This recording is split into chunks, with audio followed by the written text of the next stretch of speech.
Let's take a look at those stories and more in detail. Minister Vasantha Samarasinha says that a stock of 30,000 metric tons of salt will be received in the island from today. Answering a question in the parliament today, the minister said that accordingly the shortage of salt will be over in the coming days. Parliamentarian Buddhist said that salt problem is not a recent one, but the government is stating that the shortage is due to the rainy weather and due to the former government. Minister Vasantha Samarasinha pointed out that the government met the Salt Producers Association in December and they were expecting to reap the salt harvest in March. During the harvesting, within 45 days, the rain started with just days remaining for it. He added that the Salt Producers Association was informed that there will be a problem in case salt could not be harvested, and salt was imported in February, and a cabinet paper was also presented to the Ministry of Industries in the month of March to import another 30,000 metric tons of salt, which will start arriving in the country from today. 40 metric tons of salt has been produced and packed at Hambantota daily. He also said that lies are being fabricated by the opposition, and on the issue, 23 containers have reached the port by now.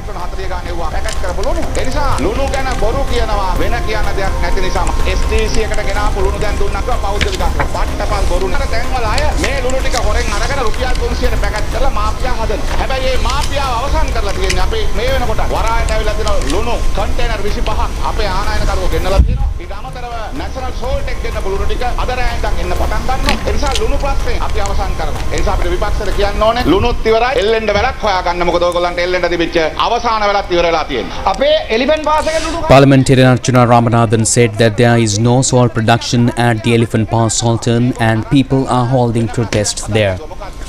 Minister Vasantha Samarasinha said that the opposition tried to create a problem by protesting not to bring salt from north to the south of the country, which has been ended by now. He added that if protests are conducted in the country on the basis of north and south, that will not be permitted by the government.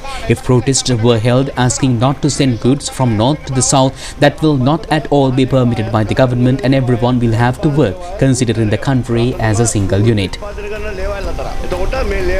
Parliamentarian Dilip Vidarachi said that a large number of irregularities and happenings in the sultans which produce salt. Minister Vasantha Samarasinha said that frauds and irregularities have happened and investigations will be conducted, and those who are responsible will be dealt with as per the law of the country. He added that steps will be taken to supply salt without a shortage. Chairman of the Ryum group of companies Ravi Liyanage expresses views on the salt shortage problem in the country. Chairman of the Ryum group of companies Ravi Liyanage said that the parliamentarian Mujibur Rahman has made an inflammatory statement in the parliament against him and the Ryum company. It has also been wrongly quoted that Puttalam Salt Limited is providing all stocks of salt to the Ryum company and creating a mafia, which has not been created by him. The limited stocks available is being released to the market. The reason for the present shortage is to continuous rainy weather occurring in the country for 3 years, which has hampered the salt production.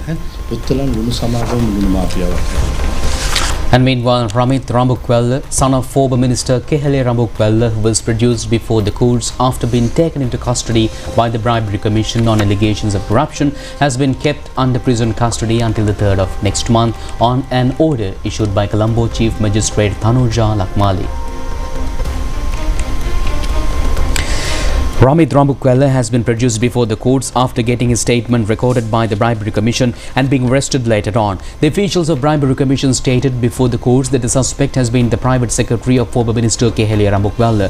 The suspect had forwarded a list of names under his signature to the secretary of the ministry, requesting him to appoint 15 persons named by him to the private staff of the minister. The officials further stated that it has been revealed during investigations that the concerned persons have been appointed without proper documentation and their salaries and overtime allowances were debited to a private bank account at Pilimatalawa area. Investigations have further revealed that the suspect had approved all the allowances also, and the loss incurred to the government due to the has been more than 8 million rupees. Officials of the Bribery Commission also requested to issue an order to imprison the suspect until the 3rd of next month, since investigations are proceeding against him. After considering the facts, the magistrate ordered the suspect to be kept under prison custody until the 3rd of June. The Colombo High Court today ordered the hearing of pre-court case conference for 27th of the case filed by the Attorney General against Damal Rajapaksa on allegations of criminal breach of trust by receiving an amount of 70 million rupees from Fresh Company of India, stating that the money will be used to promote rugby in this country. When the case was called before the Colombo High Court, Judge Pradeep Aberatna, Deputy Solicitor General Vasanta Pereira, appearing for the plaintiff, told the court that certain documents requested by the defence will be handed over to the court. Attorney at law Sampath Mendis, who appeared for Damal Rajapaksa, stated that the court would inform the stand of the respondent after handing over all the documents concerned.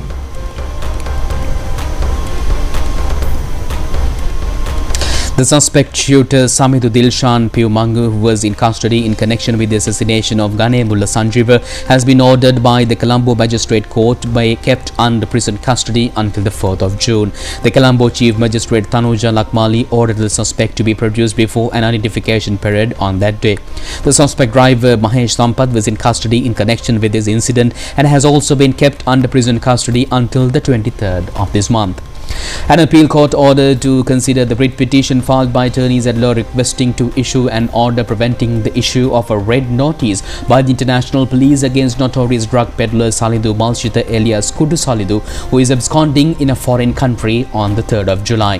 This order has been issued when the complaint was taken up before a bench of judges consisting of the acting president of the appeals court, Mohammed Lafa Tahir and Priyantha Fernando, today. Additional Solicitor General Shanil Karunaratne appeared on behalf of the Attorney General, told the court that petition cannot be taken up for further hearing. The Additional Solicitor General stated that the suspect was brought to the country after being taken into custody in Madagascar in the year 2023 and was acquitted after investigations, since a person who is staying abroad cannot make a request of this nature.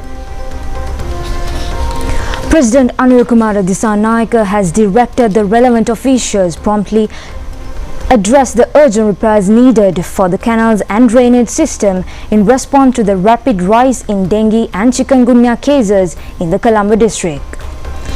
The President gave these directives during a meeting held yesterday at the Presidential Secretariat with officials from the Ministry of Urban Development, Construction and Housing, along with other relevant institutions.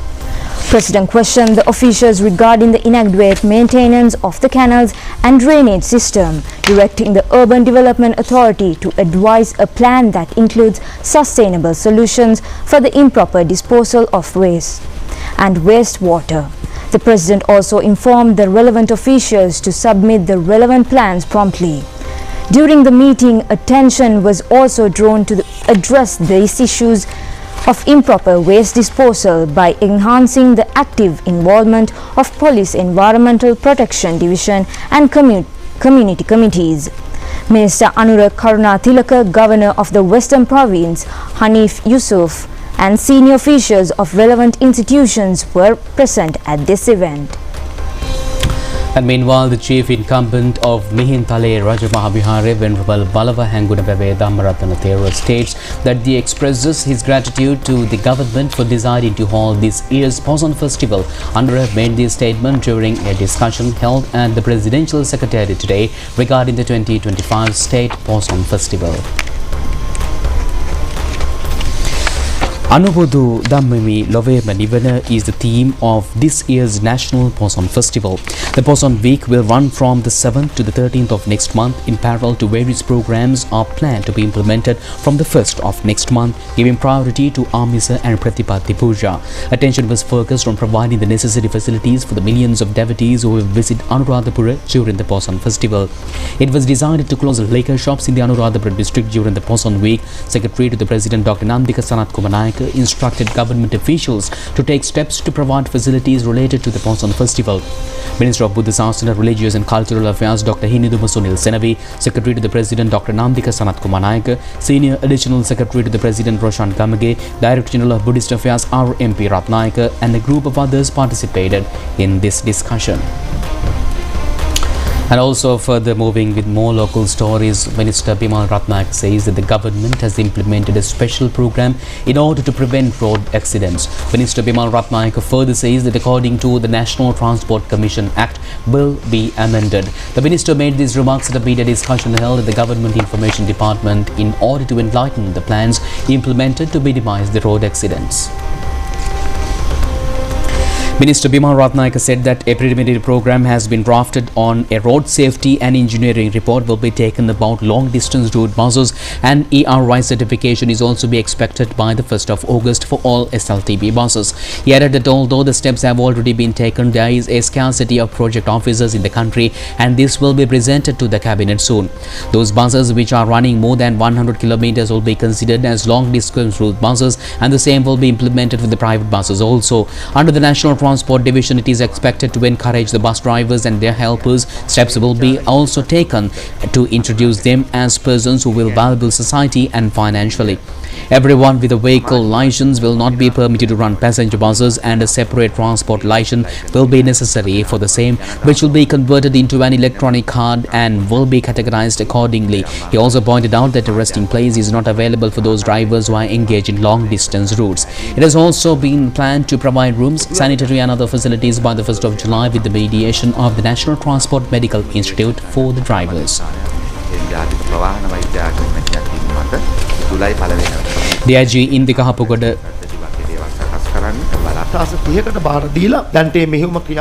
DIG Indika Hapugoda said that speed guns with night vision ability will be imported from the US and has been handed over to 30 police divisions in the country. A sum of 100 billion rupees has been allocated for the Clean Sri Lanka program in the city of Colombo. Another 400 million has been allocated for the modernization of camera system and is expected to identify those who commit breach of traffic laws, and steps will also be taken to avert crimes.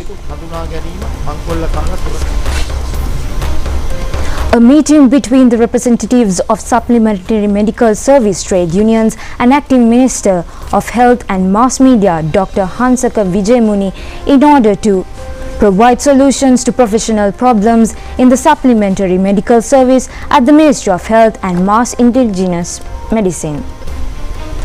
The trade union activities representing all sectors including pharmacists, radiologists, medical laboratory technicians, physiotherapists and professionals in the supplementary medical service joined the meeting.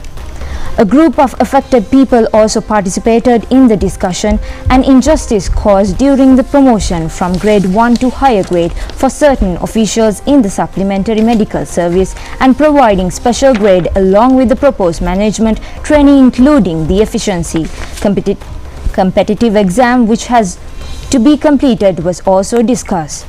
Dr. Hansaka Vijayamuni added that problems faced by the professionals can be solved by providing quick solutions in order to get a qualitative and efficient service from them.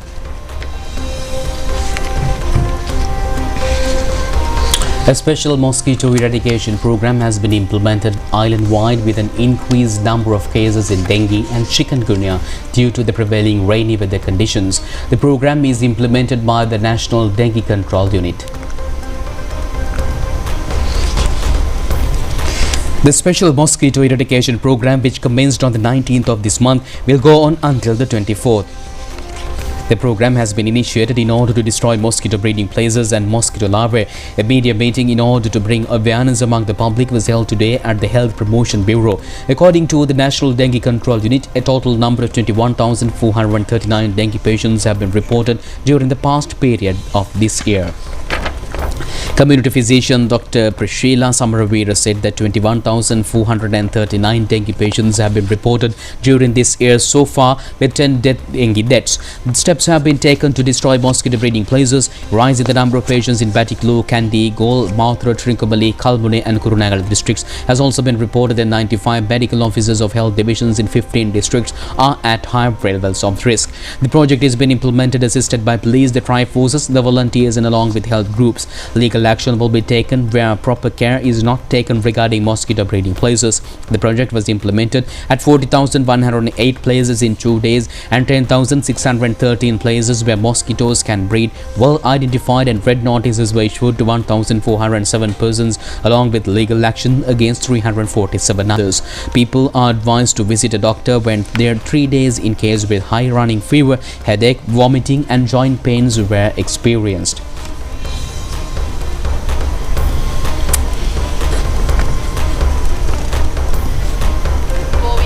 ස්ථාන තිබිලා තියෙනවා. ඊළඟට ඊට අමතරව අපි රතු නිවේදන නිකුත් කරලා තියෙනවා 1407කට. නීතිමය පියවර අරන් තියෙනවා 347 දෙනෙකුට. ඩෙන්ගු සහ චිකුන්ගුන්යා. The Health Promotion Bureau requests the public to take steps to destroy mosquito breeding places in order to control the spread of dengue and chikungunya. අද උණ සමග හිසරාදය වම. Stay tuned with more local stories after this break.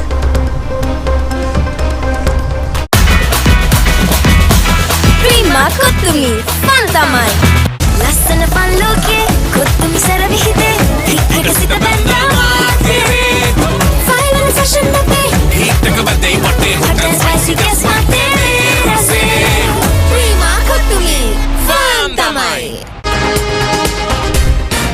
Live from the National News Studio, Sri Lanka.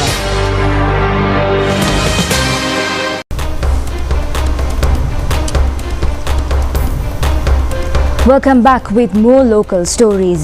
The Ministry of Education has decided to appoint advisory committees representing main religions related to the ministry. The presenting of appointment letters for the new Buddhist Advisory Board was held recently under the leadership of Prime Minister Dr. Haruni Amarasurya.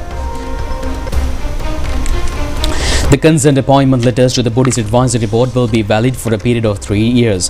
Appointments have been given to 26 members of Mahasangha, including Mahanayaka Theras and Anunayaka Theras of the three Nikayas, and 20 lay members. The Buddhist Advisory Board will advise the Prime Minister and to the Ministry of Education regarding Buddhist education, and also it will contribute to Buddhist activities of the ministry.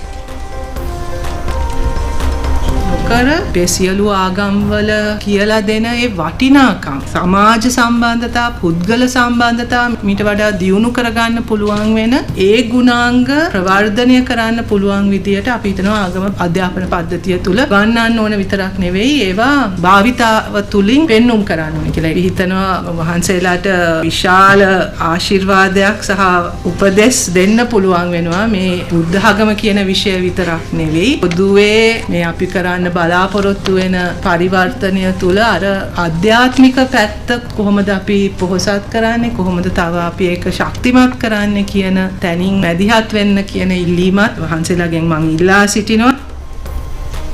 Two books written by senior media personality V.N. Mandiyalahan was presented to Prime Minister Dr. Haruni Amarasurya yesterday at the Prime Minister's office. The two books have been named V.N. Mandiyalahan Kiyana Puwat and Damila Vikashanaye Swarname Yuge Satahan. Mandiyalahan has also been a media person of Sri Lanka Broadcasting Corporation and Sri Lanka Rupavahini Corporation.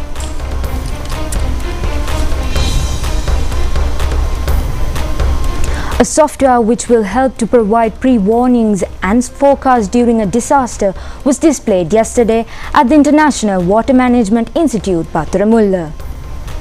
This software has been processed in accordance with data available in Sri Lanka by the International Water Management Institute, which is commonly used internationally at a request of the Disaster Management Centre. The local representatives of the institute, Professor Jan Overton, Chief of the project Dr. Jirantha Amaranath, Regional Researcher Dr. Niranga Alakun and a group of others were present on this occasion. Director General of the Disaster Management Centre, retired Major General Sampath Kotavage, Director of Building Research Organisation, Engineer Dr. Asiri, along with group of others were present at the presentation of the software. It will be possible to prevent disaster and forecast regarding weather conditions along with future weather conditions by using this software.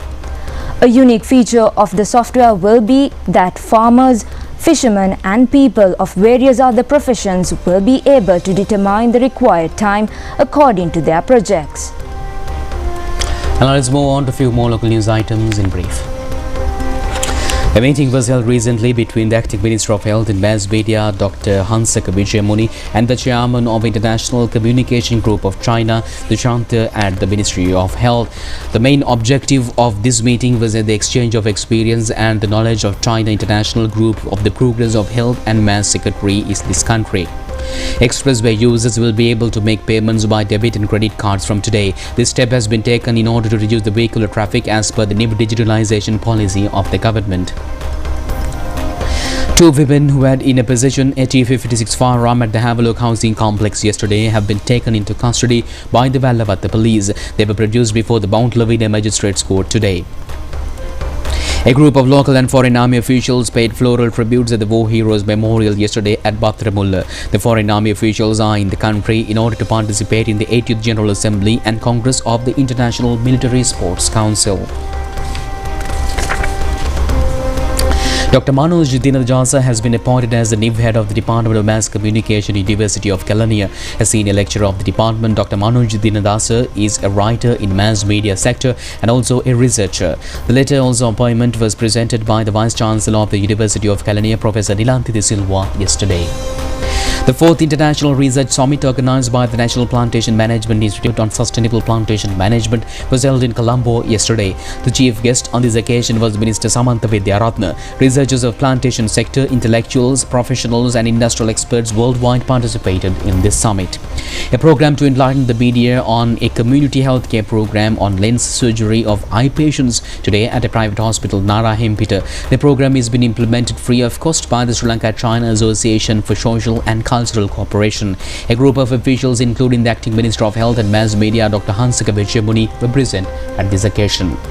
The opening of the Southern Canal at Muruthavela Vidakati was held today. The canal is 8 kilometers long and a sum of 11 million rupees will be spent on this project. The program is being implemented parallel to the 125th anniversary of the Irrigation Department. A program implemented with the aim of safeguarding the lives of passengers and minimizing vehicle accidents was held today at the Belumahara area in Colombo, Kandy Main Road. The condition of vehicles was inspected and the drivers were instructed to repair the vehicles by removing dangerous components. It was implemented jointly by the Department of Motor Traffic and the police. An accident has occurred near the railway crossing at the Ingidavilla area in Chilo, Colombo Main Road. 6 persons have been injured and were admitted to the Chilo General Hospital. The Vietnamese Embassy in Sri Lanka, in collaboration with the Sri Lanka-Vietnam Solidarity Association and the Colombo Public Library, held a ceremony to celebrate President Ho Chi Minh's 135th birthday recently.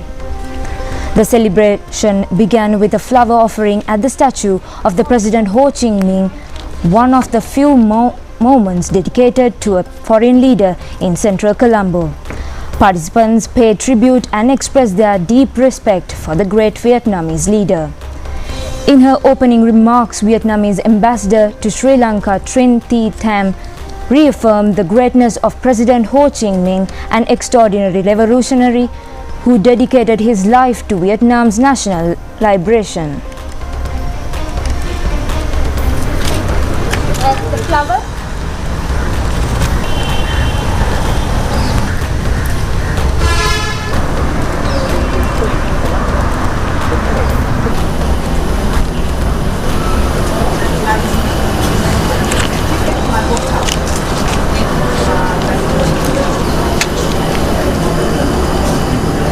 The traditional friendship between Vietnam and Sri Lanka, nurtured by President Ho Chi Minh and generation of leaders of our two countries, continue to grow across many fields, ranging from politics to economy, trade, investment, agriculture, fisheries, education, culture, and people-to-people links. We share common values and ambition for solidarity, peace, and sustainable development. Today's celebration of President Ho Chi Minh's birth anniversary in Colombo is a testament to the closeness between our two peoples and the lofty international spirit that President Ho Chi Minh always pursued and upheld when he was alive. And meanwhile, within a series of events dedicated for the 80th Victory Day of the World War II, the Russian Embassy, in collaboration with the Russian House in Colombo, organized a festive concert to commemorate this solemn date. Children and artists performed cultural events including Russian patriotic songs, preserved and transferred from generation to generation. The participants of the traditional victory dictation were awarded to the diplomas and certificates. The event was graced by officers from Sri Lanka Tri Forces and Secretary to the Ministry of Defence, Air Vice Marshal Mr. Sampath Tuyakonda as a chief guest. In his address, Secretary reconfirmed the Sri Lanka's neutral stance at Ukraine and shared the inspiring words of solidarity and appreciation towards the Soviet veterans.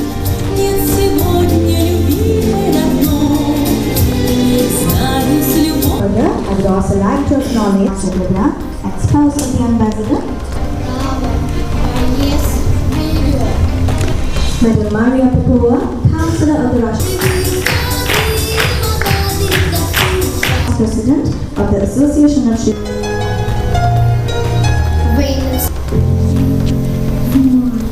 World War, or as we call it, Great Patriotic War, and we sacrificed 27 million people during this war. And I mentioned it before, and I would like to repeat it again and again.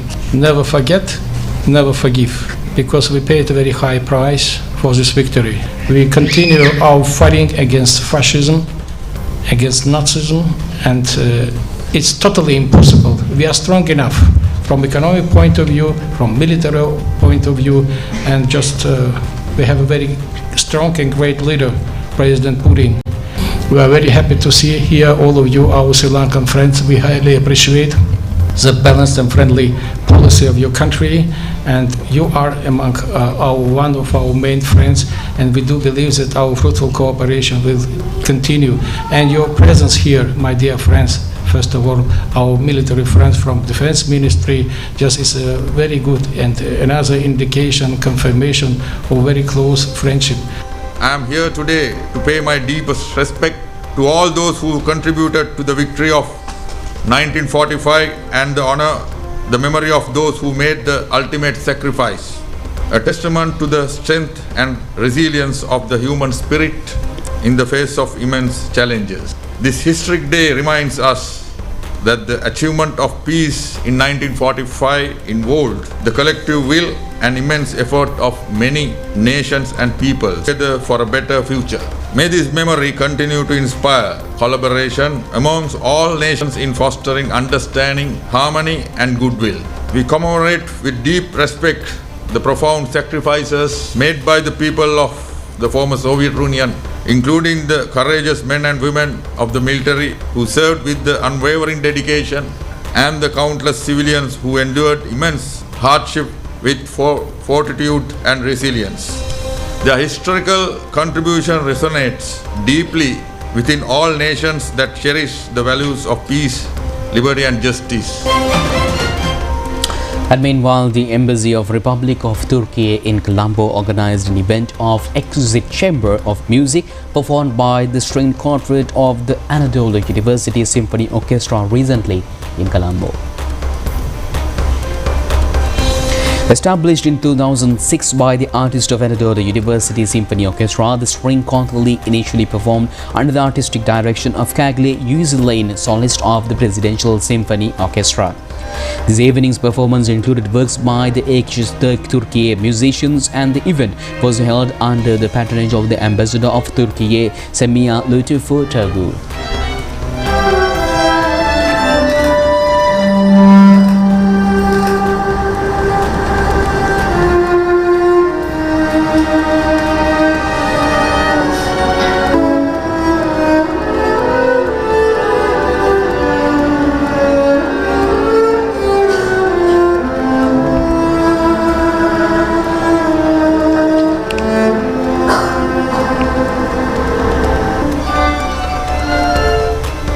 University Symphony Orchestra string quartet relies on the profound interplay between four individual voices, each weaving its own melodic and harmonic thread into a rich and compelling tapestry. It will be a conversation and a shared breath among instruments and artists, capable of expressing the full spectrum of emotions, from the most delicate whisper to the most passionate cry.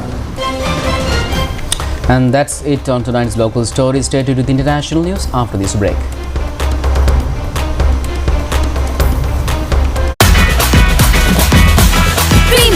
Situmi, fun tamai.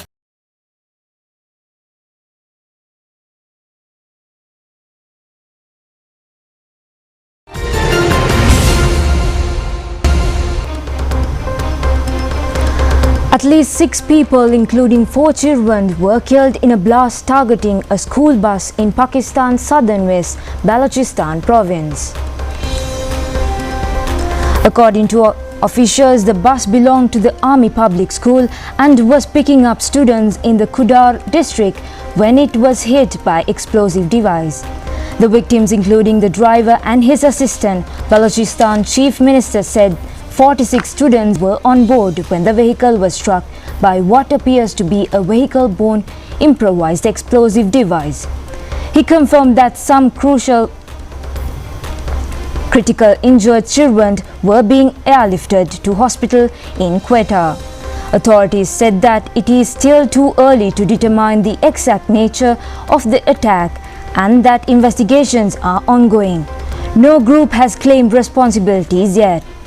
Prime Minister Shehbaz Sharif echoed the accusation and expressed sympathy for the victims' families.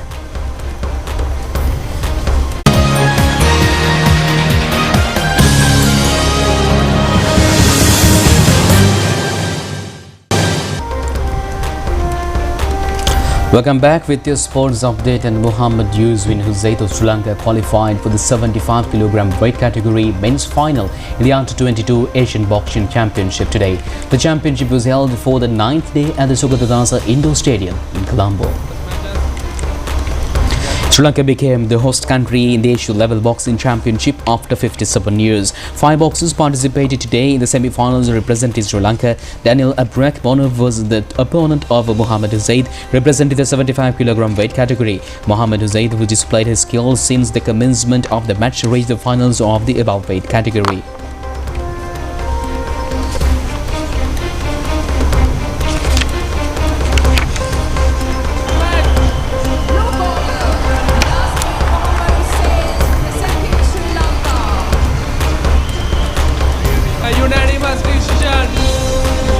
Umayang Bihiran, who participated in the semi-final match, was defeated in the 51 kg weight category today. Umayang Bihiran, the national champion of that weight category, was pitted against a player from Tajikistan. The match was a close contest since the start, but Miroj Safkon of Tajikistan defeated Umayang Bihiran and was qualified for the final match in this category.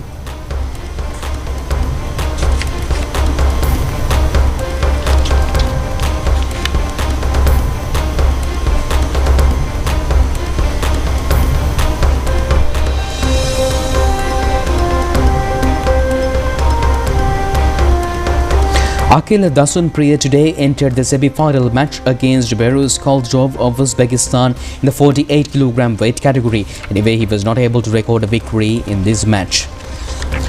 Ashwin Shehara participated in the semi-final match of the 54 kg weight category against Umar Raza of Pakistan and was defeated.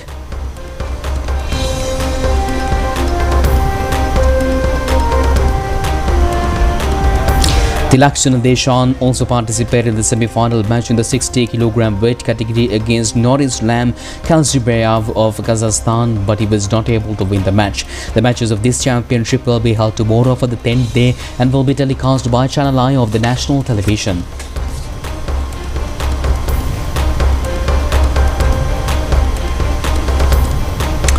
And with that, we conclude tonight's news. Do just tomorrow at the very same time. I'm Charita signing off with Situmi. Stay safe and good night. Good night.